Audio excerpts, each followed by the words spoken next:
salah satu dari 6 rukun iman mewajibkan kepada kita percaya kepada hari akhir, bukan hari Ahad.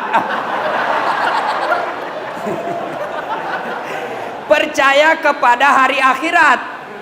Nah, salah satu yang disebut hari akhirat, ada yang disebut padang mahsyar.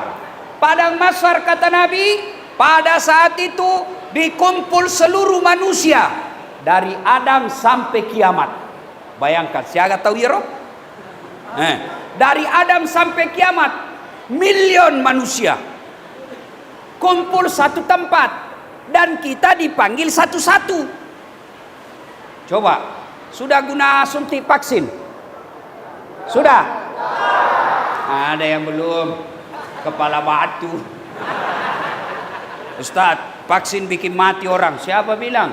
Saya sudah vaksin, aman. Alhamdulillah setelah saya vaksin, saya makin berani sama istriku. Saya lepas vaksin, saya balik rumah, saya bilang sama istri saya, Mama Ece, saya mau kawin lagi. Kenapa bisa? Pengaruh vaksin.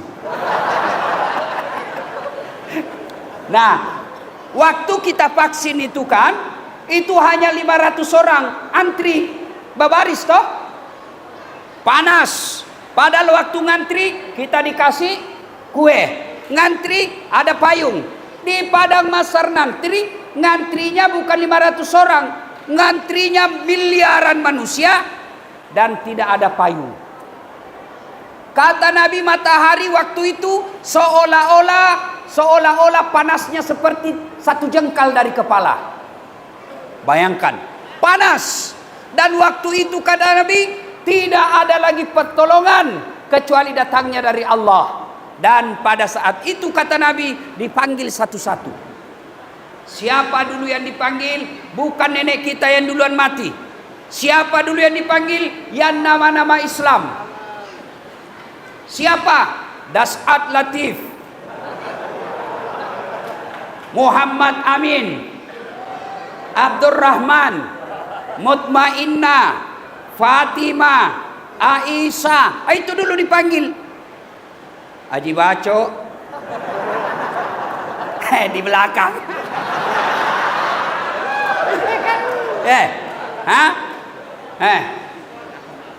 Bedu, ambo tang, ambo ube, ambo saka, ambo dale, dipanggil juga tapi di belakang.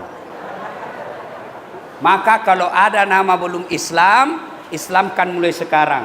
Bagaimana caranya Ustadz? Tak payah ubah ganti kita punya paspor, tak payah tukar kita punya ijazah. Yang penting ulang tahun atau hari Jumat kita deklarasikan, mulai hari ini saya Islamkan namaku. Yang tadinya Haji Baco, saya Islamkan menjadi Haji Muhammad Baco. Itu harus. Kalau tidak, dia ngantri di belakang. Dan pada saat itu Nabi jelaskan, Allah sediakan ruang VVIP. Orang kepanasan, dia sejuk, ada ikon.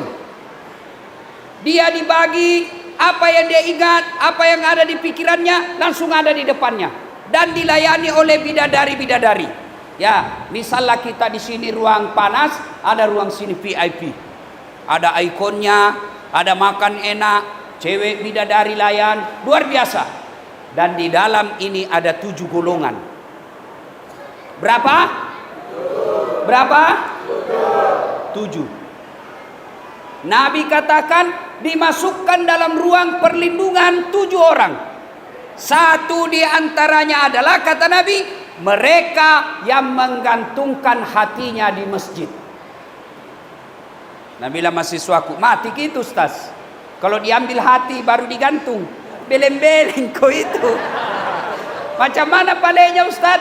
Menggantungkan hatinya di masjid. Artinya dia makmurkan masjid.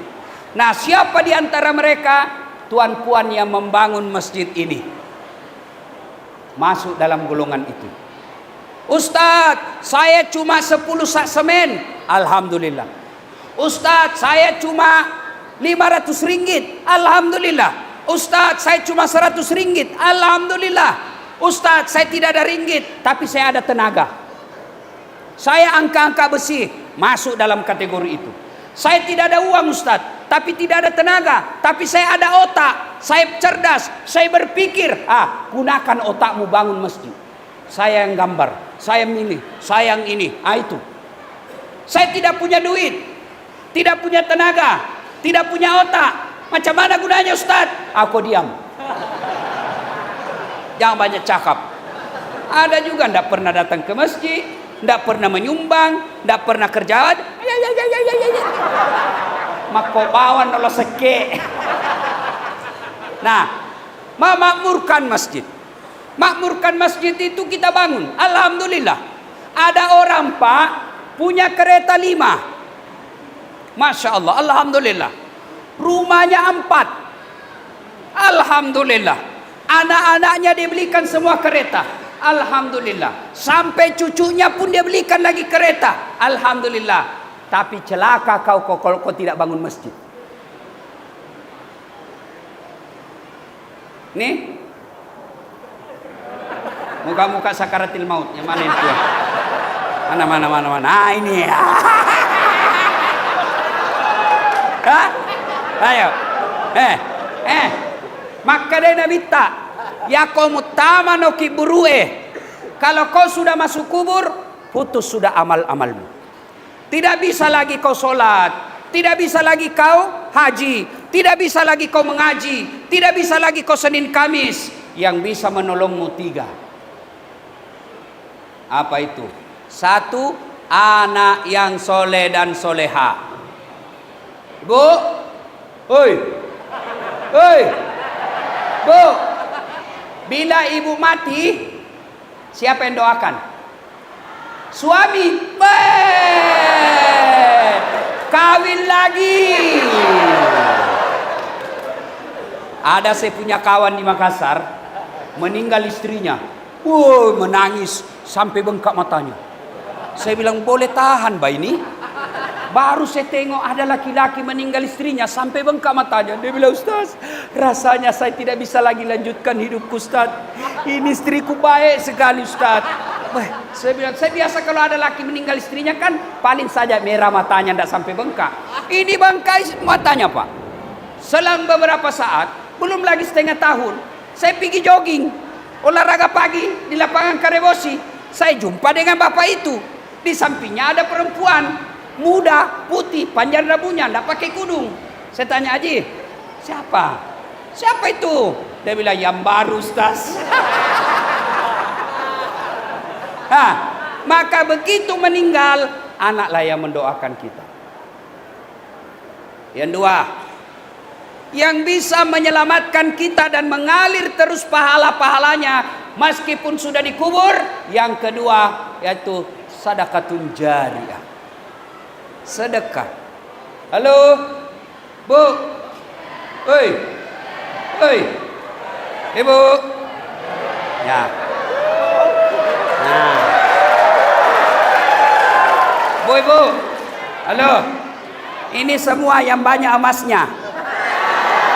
Nah, ini yang banyak emasnya. Kalau ibu-ibu wafat, ibu-ibu meninggal, siapa yang pakai emasmu? Anak, istri kedua. Mak bene silakemu. Maka daripada dipakai bini kedua, lebih baik kau sedekahkan sekarang. Marah kalau suaminya kawin lagi. Bagaimana suamimu tidak kawin lagi? Kau marontok, makutu, suka ngomel, perintah HP, istrinya suaminya perintah terus. Mau tidur bau kalepanya. Masuk kamar mandi tidak sikat gigi. Nah, yang kedua sedekah. Maka bapak-bapak bersedekahlah. Pak, bapak punya rumah oke, punya kereta oke, tapi kalau tidak ada sumbangan di masjid, rugi. Ada orang anaknya sekolah ke luar negeri, dibiayai sampai jutaan. balik lagi dibikinkan rumah, dikasih menikah habis lagi jutaan, lahir lagi sudah, cucunya lagi diongkosi. Salah? Tidak salah. Tapi kalau kau tidak bangun masjid, kau celaka nanti ketika kau dikubur. Maka bersedekahlah. Adik-adikku ini yang muda-muda, kau sedekah.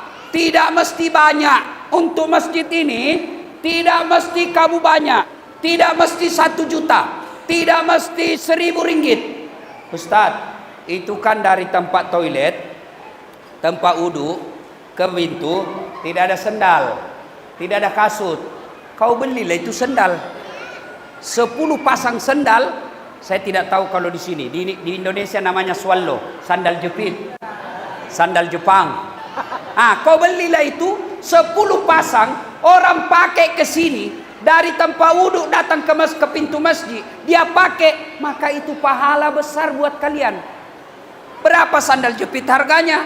Paling 5 ringgit. Kali 10, 50 ringgit. Lebih banyak pembeli pulsamu, lebih banyak pembeli datamu daripada kau beli masjid sandal. Ustaz, saya tidak kaya. Beli kau kudung sholat, simpan di sini. 1 aja ada orang limpas sholat, dia pakai kudung. Kau dapat pahala seperti pahala orang yang sholat. Saya ada duit Ustaz, tapi masjid sudah rampung. Kau beli rice cooker. Tahu rice cooker? Tempat masak. Untuk apa? Kalau ada orang puasa Senin Kamis, masak nasinya di sini, dia makan di sini. Tidak mahal. Ada duit lebih lagi Ustaz, kau beli peti sejuk, kulkas. Orang Indonesia bilang kulkas, orang sini cakap peti sejuk. Iya mato ya roh peti sejuk. Peti sejuk bahasa Melayu, kulkas bahasa Inggris. Jangan nanti bilang ibu, mate pak, na sumbangan nga anakku. Anakmu mau sumbang, dia takut sama bininya. Begitu dia sumbang, langsung bininya bilang, apa? Bapakmu terus. Kawin kau itu sama bapakmu. Ada di sini laki-laki takut sama istrinya? Ada. Berhenti kau jadi laki-laki cilaka. Apa mau takut sama bini? Ustaz, majalloi, mengamuk. Kenapa kalau dia mengamuk? Nah kasih pecah piring Ustaz, kasih pecah kau satu lusin. Nah kasih pecah televisi, alhamdulillah kurang ongkos. Ingat, piring, gelas boleh dibeli, televisi boleh bali-bali. Harga diri sebagai suami tidak boleh diinjak-injak istri. Takbir. Itulah yang takut sama istrinya. Bagaimana kau Ustaz? Kau takut sama binimu? Tidak. Cuma istriku lebih berani. Nah, saudaraku, sedekahlah. Ini Ustaz, alhamdulillah masjid sudah rampung. Apalagi baiki sound sistemnya. Bangun menara. Orang azan. Selama orang datang sholat gara-gara panggilan azan, maka yang beli sound system itu dapat pahala seperti pahalanya orang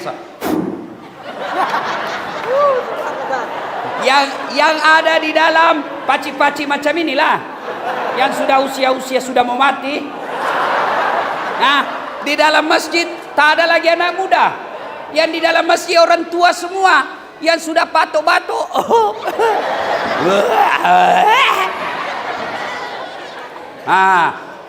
Ibu-ibu, bapak-bapak, adik-adik, mau dilindungi daripada masar? Mau?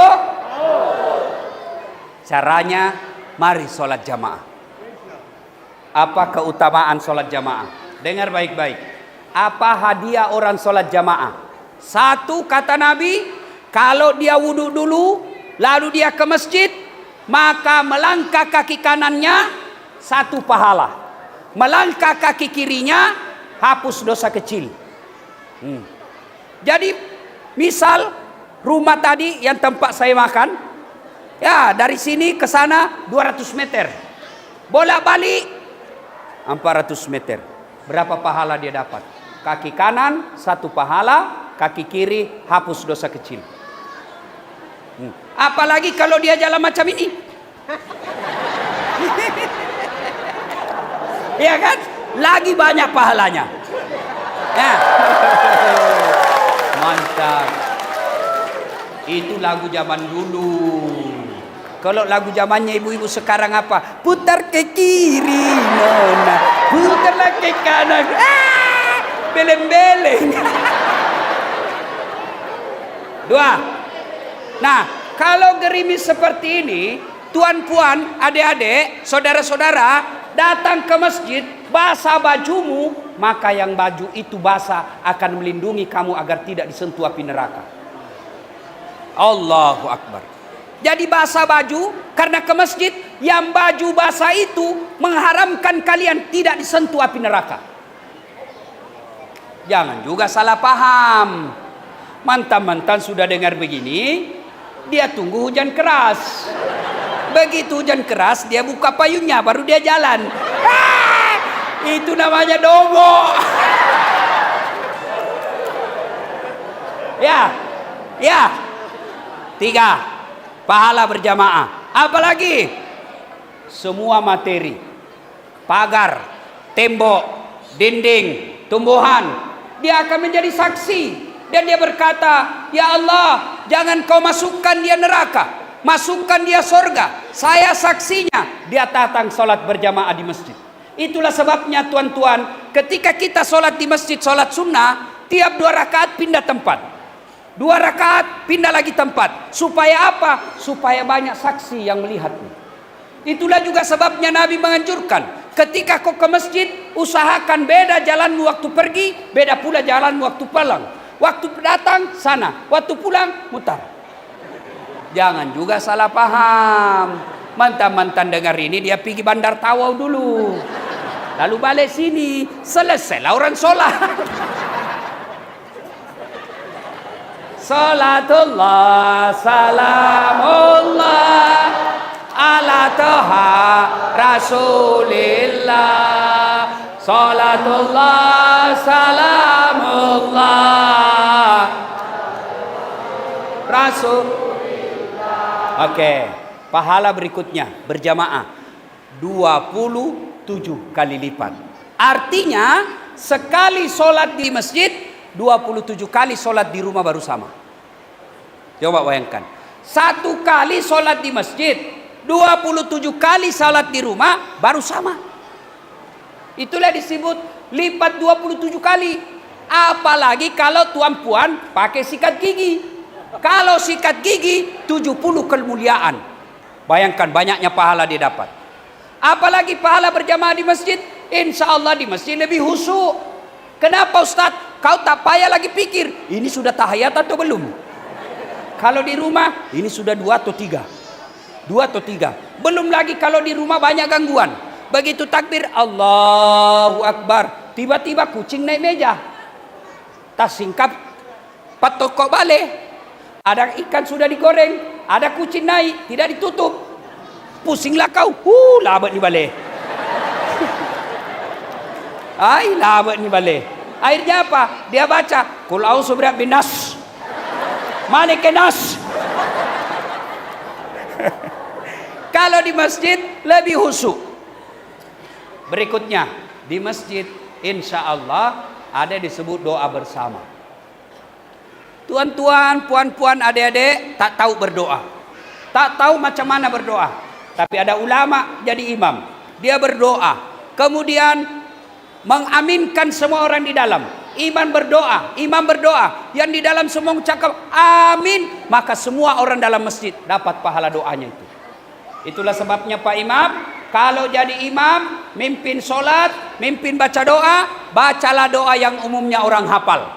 Karena kadang-kala ada imam juga kita tidak tahu apa dia minta. Kita cuma cakap amin, amin, amin. Ada juga amin sudah berhenti itu maksudnya. Amin. Malam pela dibacamu. Ya. Maka kalau imamnya kasih dengar, baca doa yang umumnya sifatnya umum